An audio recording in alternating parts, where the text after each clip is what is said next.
সুযোগ পাচ্ছেন কিন্তু 5টা বল করানো। 3টা আসছে।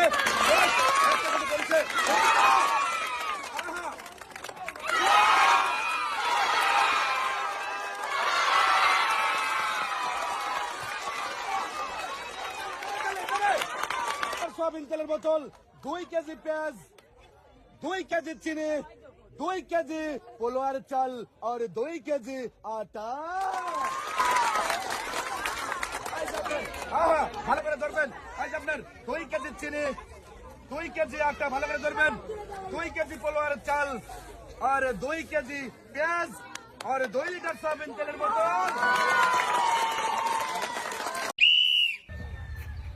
দেখা যাবে। শাবাশ, চলে আসেন এদিকে। আপনিও বিজয়ী হয়ে গেছেন। আপনার জন্য রয়েছে একটি টোকেন উঠানোর সুযোগ। দেখি এদিকে দিয়ে দেন। এবারে দেখার পালা, আপনার জন্য কোন পুরস্কার রয়েছে। টোকেনের গায়ে লেখা পুরস্কার হিসাবে আপনার জন্য রয়েছে 12 ইঞ্চি হাই স্পিড ফ্যান। মনোযোগ দিয়ে খেলে ফ্যান জিতে নিয়ে আপনি চলে যাবেন সামনের দিকে।